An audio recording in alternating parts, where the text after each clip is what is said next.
Hey everybody, it's Kathy. So, quick note before we begin. There was a technical issue on our side during the recording. I went back in and re-recorded a few of my questions afterwards so that you can still hear the conversation and get the flow.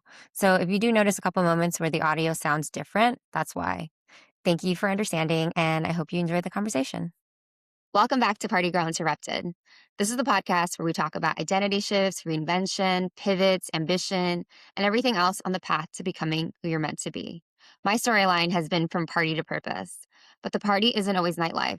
Sometimes it's burnout, it's grief, loss, a relationship, a pivot.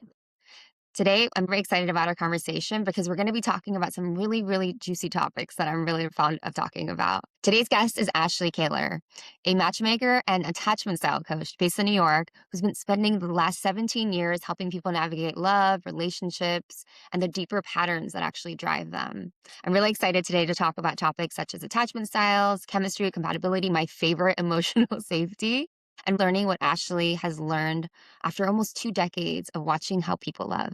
Ashley, welcome to Party Girl Interrupted. Thank you so much. And that was such a beautiful introduction. I appreciate it. I'm happy to be here. And I think this is going to be, I don't know, a good conversation. I think it's what we'll talk about is it resonates with everybody, right? There might be some aha moments, but you know what? If you're single or in a relationship, it applies to all. 100%.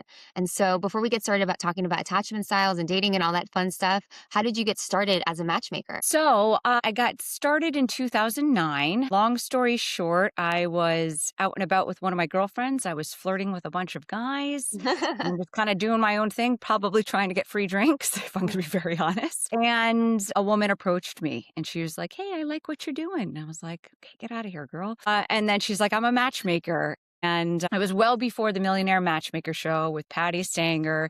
Of course, it's pretty self-explanatory what a matchmaker is, but I don't think that I actually knew what went into it. But the next week we were working alongside each other and I worked with her for about 7 years or so. And yeah, bachelorette searches, traveling the country, men and women. It was a whirlwind.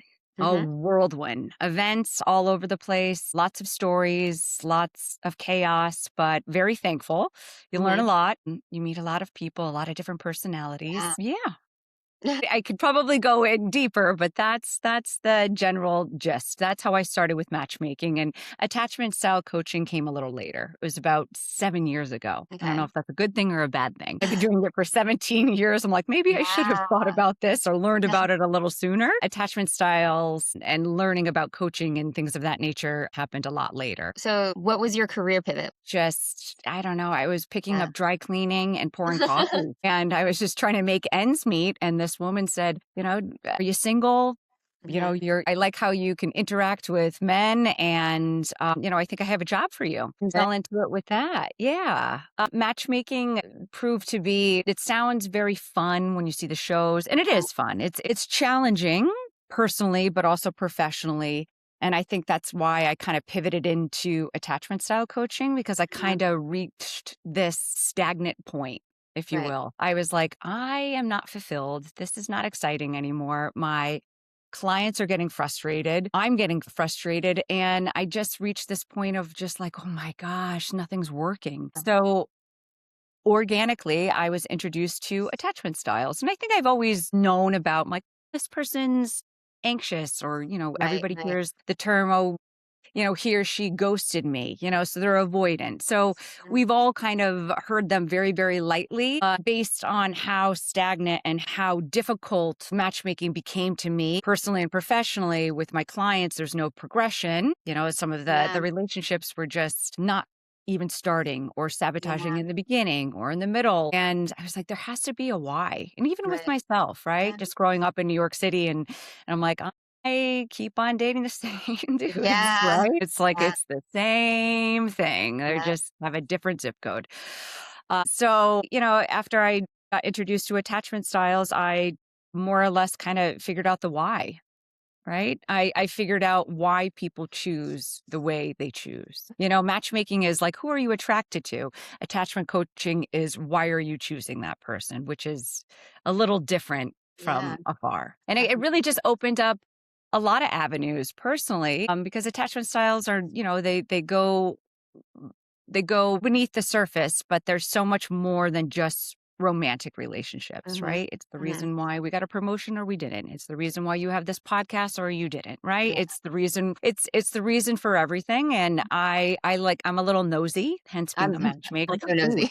tell me why you cheated. I feel like that's why I started a podcast, half the reason, because I just wanna know, "Who are you? What are you doing? Why do you do Yeah, this?" I just like me. I'm like, Because sometimes it's great and sometimes yeah, and that's what learning about attachment styles gives you a better understanding of who you are and why you do what you do, right, right? Because it's just a subconscious set of beliefs that we understand and learn how to love and what love means, what connection means, what mhm, safety means. And if we put all of those components together, then we have a better understanding of why I attracted that person, why I right, stayed too long, why he or she did this.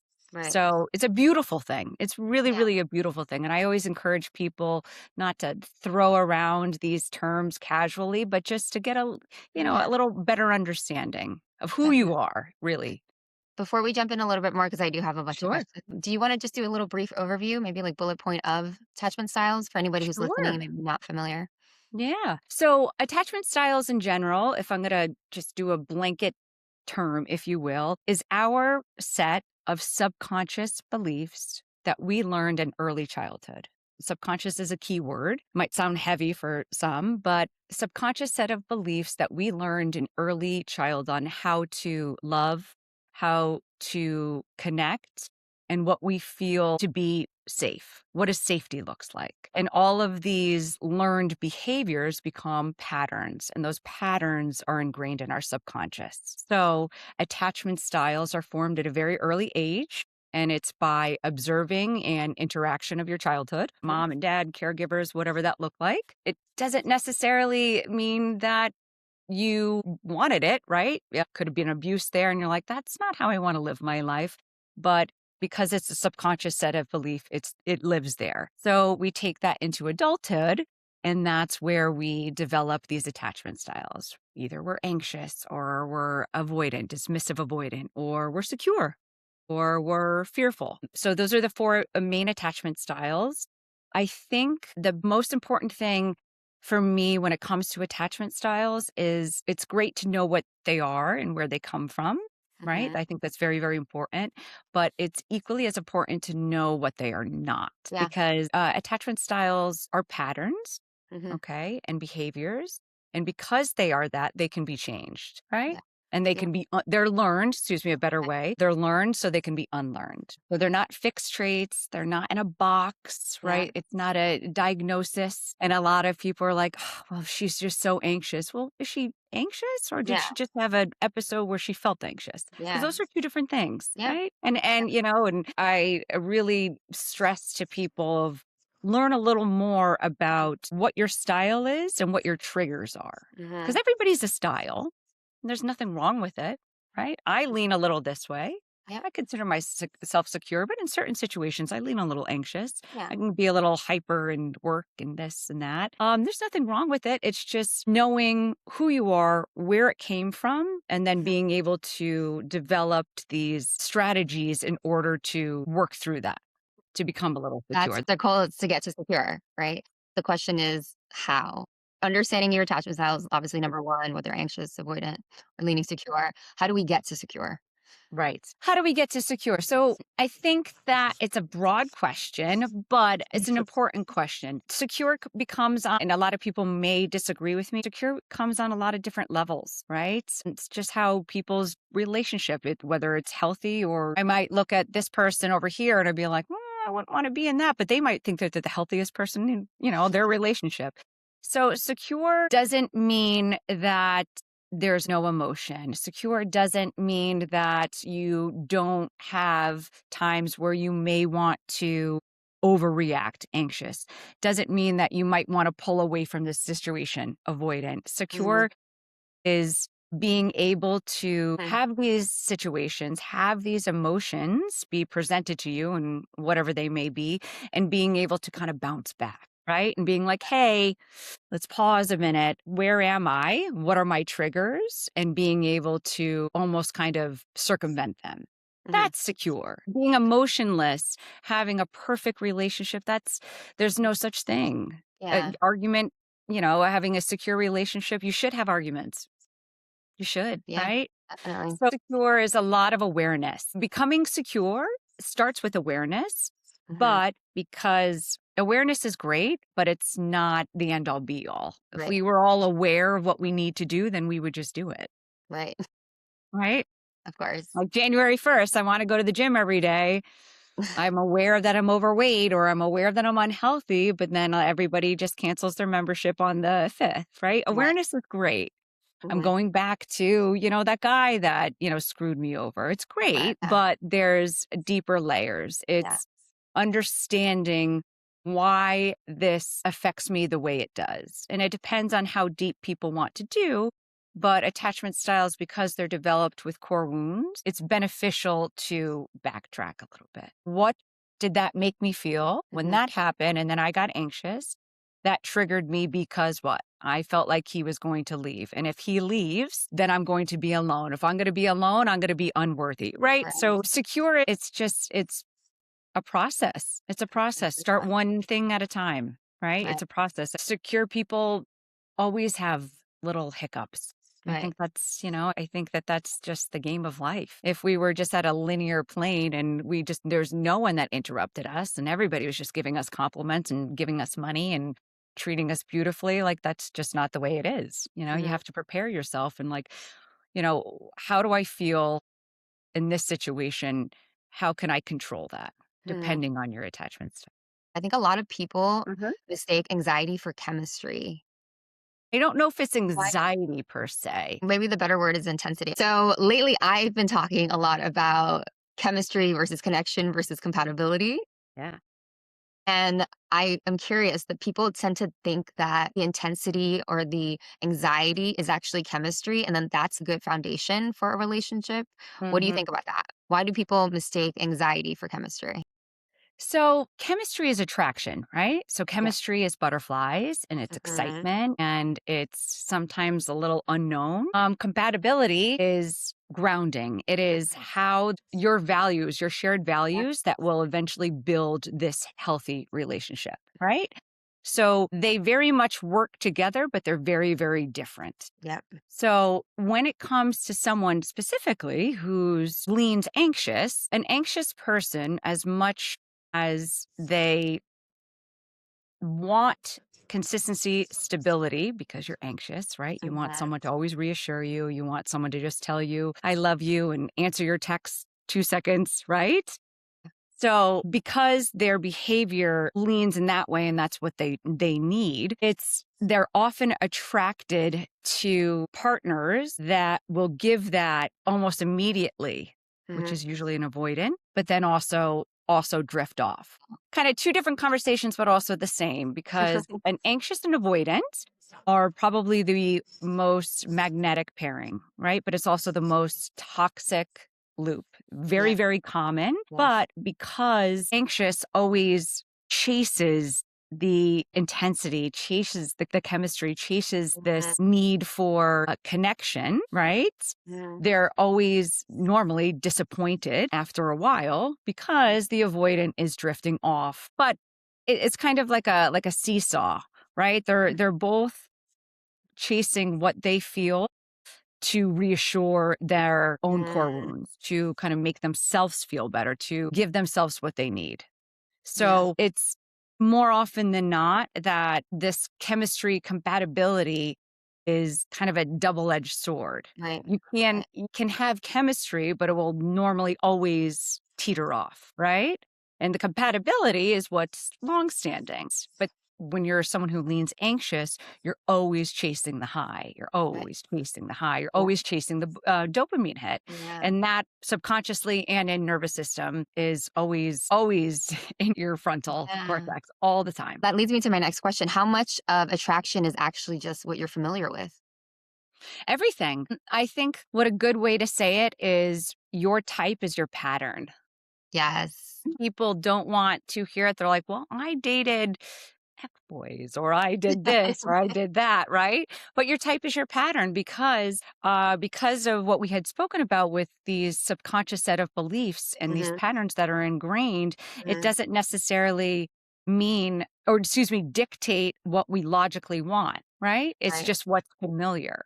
It's what makes us feel safe. And attachment styles are built around what we feel is love, connection, and safety. It Mhm, doesn't mean if we want it. It's just as frustrating when you hear people say, I'm like, I don't know why I keep on calling him, mhm, and over again, or I answer his calls. I know that he's not going to commit to me, or I know she's not going to commit to me, but right, we keep on doing it because right, it's familiar. It doesn't necessarily need to be right, but it's what's familiar yeah, because we think that we're making decisions on our logical brain, mhm. right? But unfortunately, it's all lives in the subconscious. So then, I think you already answered the question, can people change their patterns? Yes, but how? I think a lot of listeners are going to be like, okay, I recognize my pattern. I understand why I do it. How do I change? So, when you want to change your pattern with anything, when it comes to the subconscious has a different language than the logical mind. So, because it has a different language, you have to treat it as such. So, the Mhm, subconscious mind speaks in repetition, imagery, and emotion. right, Okay. So, with that being said, when we are trying to change a behavior, a habit, or a pattern, we have to instill a new behavior, a right. new thought. Okay. So I always like to think of it in, if I'm going to get a little scientific, we think of the subconscious and our neural pathways and these memories, right? If I'm saying I'm unworthy, lives in our subconscious. But now as an adult, I'm like, I do deserve this. I do deserve that. But back here, Mhm, that's not the case. So what we need to do is we need to weaken that quote unquote neural pathway, dissolve right. it, that muscle, and build a new neural pathway on top of it. Think of it as like if you have a muscle and you don't do anything with it, what's it going to Mhm, do? It's going to dissipate. So mhm, you need to build something on top of that to work with. right. So everything is repetition. And that's why a lot of people that you see in these toxic relationships, they're like, this is number 17 that she keeps on going back to this. This is the Mhm, same guy, right? Because it's a pattern. But it's very, very hard to break patterns when they're yeah, so wildly ingrained. right. There are a modality of different rewiring techniques, but at the end of the day, repetition, thinking of this imagery in emotion, which then Mhm, cues your nervous system because they right. have to go hand in hand, right? You have to be calm to actually believe what you're telling yourself. If I'm like, I don't think I'm pretty, I'm looking in the mirror, I'm pretty, I'm pretty, I'm pretty, I'm pretty. Yeah, Affirmations can go so far. So we yeah. have to instill more proof to our subconscious that this is actually real.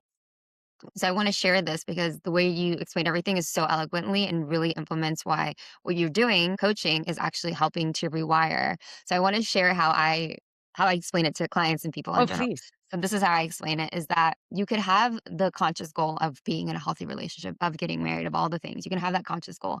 But just Yep. like you said, underneath it, in your subconscious, if you think you're not worthy, if you don't believe relationships, marriages last, you're always incongruent. You're like fighting this uphill battle. So I have found that meditation, breath work, somatic Yep. therapy, really movement is what has 100%. helped rewire because you have all those negative beliefs and you have to get through into that to change them into positive beliefs. So what you're doing when you talk about that is that repetition. That is just a beautiful component to the nervous system, right? Because, like, you can go through hours of talk therapy and Yes, this, but like you had just said, I think that's beautiful, right? Your meditation, they have to work. So I'm 100%.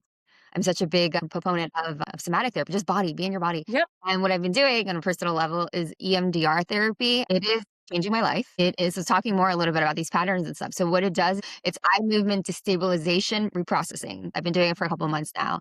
And Okay. essentially you sit and you bring up a trauma or a memory because when you bring it up, as I'm sure you know, when you bring up a trauma or something painful, your body can't tell that it's Yeah. happening then or now. Body keeps a score, right? Yep. So what this bilateral simulation that can be done between either your eyes or a sound, it's basically mimicking what your eyes do when you're sleeping in REM. And that helps, Yep. I guess, your brain process what's happening when you were awake because the subconscious is always on. And what I had really benefited is bringing up something that was like really impossible or really uncomfortable or like a Yep. traumatic thing Sure. and dialing it up to 10, but sitting with your therapist who's holding that space, obviously. Yeah. And then as you do the simulation, it's like rounds of like a minute or so for about an hour, you start to process that trauma. The emotion gets less and less and less until you literally can just pack it away. And it's a memory. Like, if you have recommendations, like, if Yeah, yeah, yeah. and Girl, you know what's gonna help actually? Summit chat. I That's will. our 2,000 You're people totally community. right. You're totally Yeah, right. You're that's what totally right. it is. It's our community. We love Yeah, stuff. yeah, yeah, yeah, yeah, yeah. We love Send them stuff. over. That's beautiful. It's amazing, and breath work as well, like, anything Yeah. that gets you into your body, move Yep. stuff out, Yep. shift your patterns. So, anyway, I talk a lot about lately because it's something that's kinda newly discovered for me how much I value used to have a checklist, all the things I wanted, thought I wanted, and now at the top of that list is just emotional safety. I said this in the last episode where I don't know if you saw that episode I spoke with Ben, where we talked a lot Yep. about masculinity and dating, all from a men's perspective, and so people can definitely, and I've done this before, mistake intensity for love. Do you Mhm. think that that intensity that kind of starts off, whether it's the chemistry and the butterflies, or just like maybe they're saying a lot, maybe they're just like love bombing, we mistake that for love? You had said that intensity of love and that how Mhm. we go back to what we're familiar, Mhm. right? And I just talked about subconscious, but then you leaned in beautifully to nervous system. And seriously, I mean, I haven't done that therapy, which I very Mhm. much would, but I think that that would be like a beautiful starting point because as much as it is rewiring, they have to be equal. They have to be equal. We don't probably talk about processing the emotions as much, and then we bring that into our next relationship, into our next career and Mhm. everything. And so that's what, again, EMDR, anything that's really getting you into your nervous system is doing. It's processing. It's a memory now. It's in the past. The Right. main themes I explore on the podcast is identity and reinvention. So what Mhm. identities do people carry into relationships? Good question. Everybody carries, depending on where they are, what they feel that they're worth. Because what you feel that you're worth, I'll bend that a little bit because we Okay. can logically feel that we deserve, right? But still end up in a crappy relationship. Yeah. But they all kind of overlap each other. So the identity that we are attracting and that we bring into this relationship is just based on how we think that we deserve love and connection, right? Mhm. It's kind of a complicated situation because I could be in a really shitty relationship and I'm like, "Oh my god, what a loser. I don't deserve Yeah. this. This is not what I want. He doesn't treat me. I know he does this. I know he does that." That's my Yeah. logical brain thinking, but my deserving, Mm, my nervous system, my early child patterning right. tells me different. So if those are not addressed and looked at on a deeper level, we will bring just that. It's like when people have communication problems, I'm like, do you have communication problems or do you have safety problems? Everybody wants their needs to be heard. Everybody wants to have healthy communication. Everybody wants to have healthy boundaries. So, the difference is all being pinged at what our wound is and what we're triggered. Am I not enough? Am I going to be abandoned? Right? Am I not enough? I lean a little anxious. If I'm an avoidant, am I going to be abandoned? Right? If I'm fearful, I can trust it, but I can't trust it. So it's everything is just pinging, what we feel inside. So at the end of the day, safety is love. But if you're looking at them as the opposite, if you're loved, you do feel, safe. On the other hand, safety is something that you have to give yourself first. I'm a proponent of I don't believe that you need to be fully healed and just the most secure person in the entire world and nothing bothers me and he can go out or she can go out and you haven't that for hours on end and that doesn't affect you. That's not secure, right? You have to have emotions, you have to have worries. It's just the way we bounce back. So I don't believe that you need to be healed fully. I don't think that you need to be fully secure, right? In order to enter into a new relationship. But at the same token, I don't believe that you need to or you should expect somebody else to pick up things like your slack. And when I say that with a grain of salt because I think that a healthy partnership does entertain and does support. I know he's a little anxious. I know that he does need his space or she needs space when we do this, like avoidant, anxious, right? You could recognize that. You could support that. You could develop healthy communication, boundaries, express needs around that, right? So we're not necessarily changing our entire behavior. We're recognizing it and working with it. That's a cure. So Where are you in your level of healing? Where are you in your awareness and your knowledge of your attachment style? Wow. Because once we kind of have a better foundation of that, then we can make better decisions, and then we're attracting a little healthier. We still might be a little anxious, we still might be a little avoidant, but we're going into it with a little awareness. And if we have a good support on the other side, then that's a healthy relation. So let's talk about dating. So, what dating patterns or trends are you seeing today? I think that probably the most common dating pattern that I see is that people say that they want one thing and then that they actually choose another. Right. So I've had a lot of clients over the years like, gosh, she needs to be this and have good values and, want kids or whatever the laundry list is. And that's all well and good. But then when that's presented to them, they're bored. She lives too far away. Everybody will make up a plethora of excuses, depending on their attachment styles, to me in order for it not to work. So you can very much want something and you think you really want it, but it's your nervous system and it's your patterning that's actually creating your type, creating your partner. Right. In all honesty, that's why I got into attachment styles. I was just I'm like, what the heck is going on? I'm putting all of this work and putting all of this work into, creating these beautiful introductions. And I'm not patting myself on the back, but, a lot of time and work. And I'm like, why? You won't even give it a chance. Right. So I'm like, there has to be a why. It can't just be I was divorced twice. That's not good enough anymore, right? Or like, oh, my last relationship sucked. Okay, well, what else, right? So it's important to know, and I think that the pattern is very much what we think that we want. We choose the opposite always. I don't think dating is fun unless it's working. I've heard it from a lot of people personally, but also, professionally. Dating has become harder because I feel like there's this really false stigma and this profile of what people think that they deserve. I say that not to put people down and not reach high. I don't say it in that way. But when we have a lot of glitz and glam out there, which is wonderful, but we're not doing the inner work. We're reaching for the stars on a 2-inch ladder, you know? So I feel like people have become lazy. So it's become harder. I say that because people don't do the work. Yeah, I think I hear a lot that people say like it's optionality now, like there are too many options. Yeah.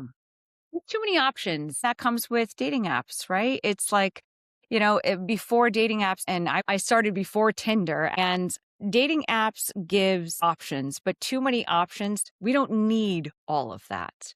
I've had so many client stories where I was speaking with a client years ago, and he was like, I had a great time. We went to Central Park. We went out to eat. I was like, that's great. I was like, did you kiss? Yes, we kissed. I was like, so second date. He's like, I don't know. What else do you have?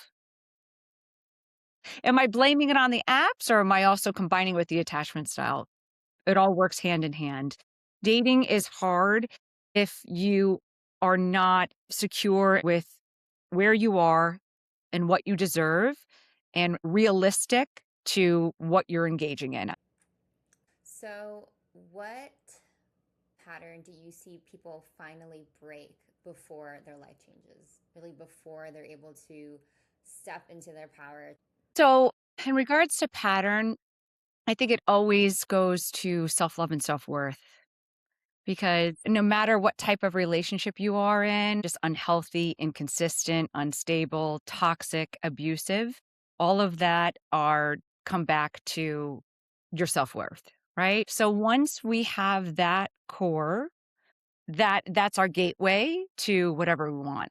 Very, very simply. And I know it might sound fluffy, but if you're looking for it, if you're in it, if you're getting out of it, you know, the healing to yourself is a pattern that will just 100 times just reward you over and over and over again. It'll make the breakup a little easier. It'll make your confidence a little better going into a relationship. It'll make you not sabotage the relationship in the beginning. It'll, soothe your anxiety. There's patterns that live within that behavior and within that worth. But that right there is the healing that needs to happen without a doubt prior to this expectation. Right? Because when we have these just expectations when we're not in a good place, then we're disappointed, right?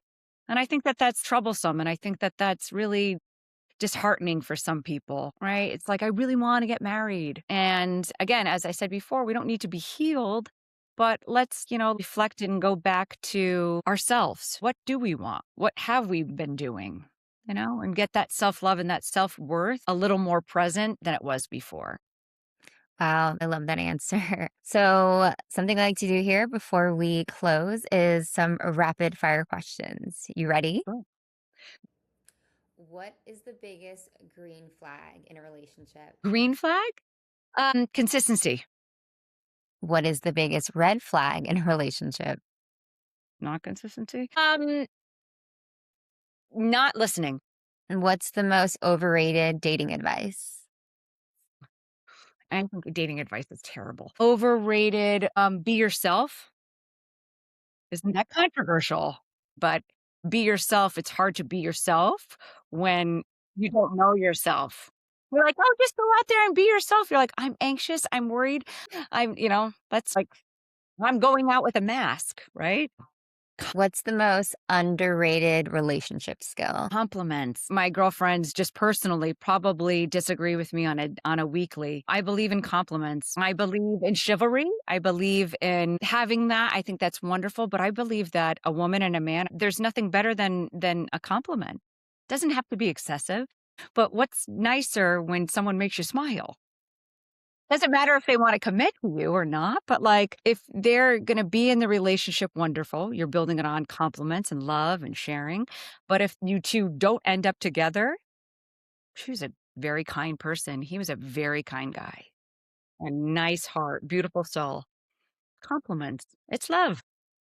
What's one thing that everyone should stop doing immediately? Everybody should stop putting so much pressure on themselves and just give themselves some grace. It's hard. It's hard when we want something so much. And it becomes sadding, right? Like with a career or a relationship, it's like telling me not to put in effort. Just give yourself a little grace.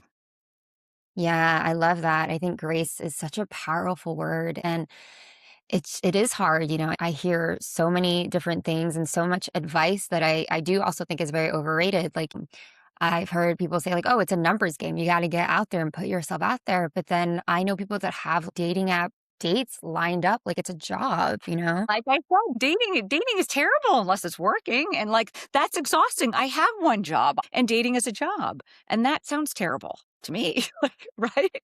I don't want to go on 4 dates a week. I don't like putting makeup on.